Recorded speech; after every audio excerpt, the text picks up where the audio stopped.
গত 2-3 দিন আগেই এক বিএনপি কর্মীর বাসা থেকে কতগুলো অস্ত্র উদ্ধার হলো। তা কর্মীর বাসায় যদি এত অস্ত্র থাকে তাহলে নেতাদের বাসায় কি অবস্থা আপনি কল্পনাও করতে পারবেন। সেনাবাহিনী তো শহীদ জিয়া রহমান প্রতিষ্ঠা করছে, এইটা কি বিএনপির অস্ত্রাগার নাকি? আজকে পাটোয়ারি যে কথা বলেছেন ভাই বলেছেন যেটা এইসব অভিযোগের আসলে ভিত্তি কি, আর চাঁদাবাজির কথা যে আমরা বলছি এইটা কি শুধু বিএনপির বিরুদ্ধেই, এটা কি এনসিপির যারা নেতাকর্মী বা যারা একসময় সমন্বয়ক পরিচয় ছিল তাদের নামেও তো এরকম অনেক কথা শোনা গেছে? না, শোনা তো অনেক কথাই যাই, তবে এটার হারটা নির্ধারণ করতে হবে এবং হচ্ছে মানুষ কাদের দ্বারা সবচাইতে বেশি অত্যাচারিত হচ্ছে এটাও এখন বুঝতে হবে। বিএনপি নেতৃবৃন্দ যদি এখন বুঝতে না পারে, এটা যদি স্বীকার না করে, অনুধাবন না করে, তাহলে তো এটা একেবারে আওয়ামী লীগের মতো হয়ে যাচ্ছে। তাহলে মনে হবে যে হচ্ছে আওয়ামী লীগ যেরকম অস্বীকার করতে সব কিছুতে, সেরকমই হয়ে যায়। আপনি কি অস্বীকার করবেন যে থানা থেকে তো আপনিও তাকে ছাড়িয়ে এনেছেন, এই ধরনের কথা শোনা গেছে? না, সেই ব্যাপারটা এতদিনই স্পষ্ট, সেটা নিয়ে আমার মনে হয় আবার দ্বিতীয়বার, তৃতীয়বার, চতুর্থবার কথা বলার দরকার নেই। এই ব্যাপারে ডিএমপি কমিশনার নিজেও বলছে মিডিয়ার সামনে। এটা আমি ওনার অনুরোধে গেছিলাম, সেখানে একটা মব সৃষ্টি হয়েছিল। তখন আপনার জানা থাকার কথা যে হচ্ছে তখন যে কোনো জায়গায় ঝামেলা সৃষ্টি হলে আমাদেরকে পাঠাতো একটু এটা কন্ট্রোল করার জন্য, সেজন্য সেখানে যাওয়া হয়েছিল। এটাকে কি হিসাবে যেতেন করেছে? হ্যাঁ, কি হিসাবে যাইতেন? আমরা অভ্যুত্থানের নেতৃত্ব হিসেবে আমাদেরকে সবসময় এটাকে ফেস করানো হতো। সরকার তখন পুলিশ বাহিনী তো কার্যকর ছিল না। আপনিও জানেন যে কোনো জায়গায় ঝামেলা সৃষ্টি হলে বলতে যাচ্ছে একটু কি এটাকে যেন হ্যান্ডেল করি, আমাদের কথা তখন সবাই শুনতো, ইয়ে করতো। এখনও শুনে না যায়, তাই না?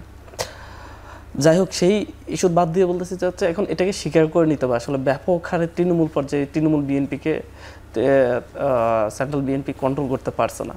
যদি কন্ট্রোল করতে পারতো তাহলে 3-4 হাজার বহিষ্কার করা লাগতো না। আর বহিষ্কারের পর থানায় অ্যারেস্ট করলে বলা হয় যে থানায় কেন অ্যারেস্ট করা নেই, এ করে না, কতগুলো উদাহরণ লাগবে যে হচ্ছে বহিষ্কৃত নেতারা আরও বেশি শক্তিশালী। আপনার লালমনিরহাটের কথা মনে থাকার কথা যে হচ্ছে বহিষ্কৃত নেতা অ্যারেস্ট করছে, থানায় ঘেরাও করে ভেঙে চুরে নিয়ে চলে গেছে। ভোলায় ধর্ষণ মামলা অ্যারেস্ট হওয়া বহিষ্কৃত বিএনপি নেতা, তার বিরুদ্ধে পরের দিনই থানায় ঘেরাও করে মিছিল করছে তার পক্ষে হইয়া তাকে ছেড়ে দেওয়ার জন্য। অহরহ ঘটনা আছে। আপনি বাংলাদেশে প্রতি সপ্তাহে অন্তত 2-3টা খবর এরকম থাকে যে পুলিশ থেকে আসামি ছিনিয়ে নিল বিএনপি নেতাকর্মীরা। তো পুলিশ প্রশাসনের উপর যদি বিএনপি নেতাকর্মীরা তৃণমূলভাবে এতভাবে চাপ সৃষ্টি করে, তাহলে ওরা কিভাবে অ্যারেস্ট করবে, সাহস পাবে কিভাবে? এই কথাগুলো জাস্ট হচ্ছে বলার জন্য বলা। তবে আশা করি যে হচ্ছে ইলেকশনের আগে সরকার যদি যৌথ বাহিনীর কোনো অস্ত্র উদ্ধার অভিযান করে, সেই ক্ষেত্রে অনেকটা ঠান্ডা হয়ে যাবে। এখন যারা তাফালিং করতেছে, গত 2-3 দিন আগেই এক বিএনপি কর্মীর বাসা থেকে কতগুলো অস্ত্র উদ্ধার হলো। তা কর্মীর বাসায় যদি এত অস্ত্র থাকে তাহলে নেতাদের বাসায় কি অবস্থা আপনি কল্পনাও করতে পারবেন। মানে বাস্তবতা আমরা যারা তৃণমূলের রাজনীতি করি, এলাকায় যাই, অস্ত্র কথা বলা হচ্ছে, আমরা কর্মীর বাসায় অনেক অস্ত্র, তাহলে নেতাদের বাসায় কি উদ্ধার তো হলো?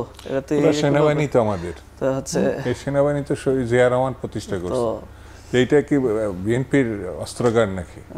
হচ্ছে বিষয়টি জানতে হবে যে আইনের শাসন প্রতিষ্ঠিত হলে সে অপরাধী।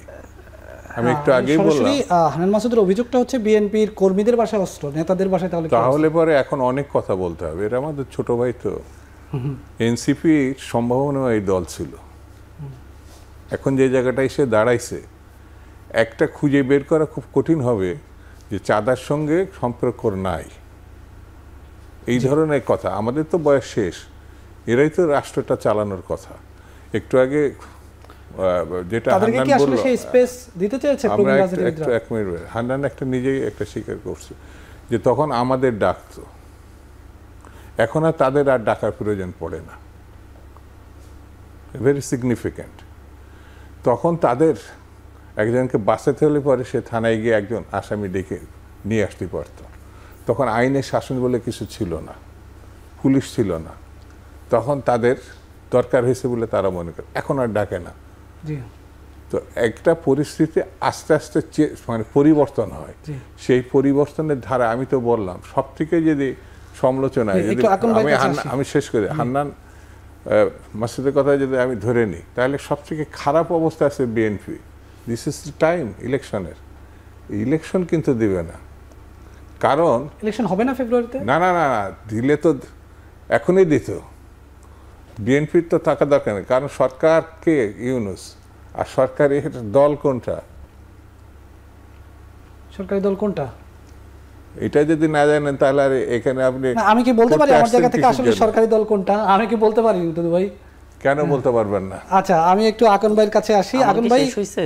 হ্যাঁ? আমার তো শেষ হয়নি। আচ্ছা হ্যাঁ, একটু হানান মাসুদ একটু শেষ করলে আমরা আকন ভাইয়ের কাছে একটু আসবো। এখানে ভাইয়ের যে কথাটা বললো আর কি, যে হচ্ছে নির্বাচন দেওয়ার পরিবেশ আসলে বিএনপি তৈরি হইতে দিছে কিনা, কারণ নিজ দলীয় জোটের নেতাদেরকেই স্পেস দিচ্ছে না।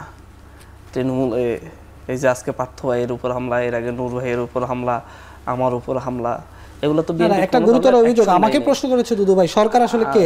আপনি নিজেও বলেছেন যে আপনাদেরকে ডাকা হইতো, কিসের অংশ হিসেবে ডাকা হইতো? সরকার আসলে হচ্ছে তখন অভ্যুত্থানের লিডারশিপ হিসেবে যে কোনো ক্রাইসিসে আমাদেরকে দিয়ে হ্যান্ডেল করা হইতো। আপনার আনসার বিদ্রোহ বলেন, এই বিদ্রোহ সবকিছুকে আমাদেরকে হ্যান্ডেল করতে হয়নি সামনে আচ্ছা, থেকে এই বিষয়ে দাঁড়িয়ে। আপনার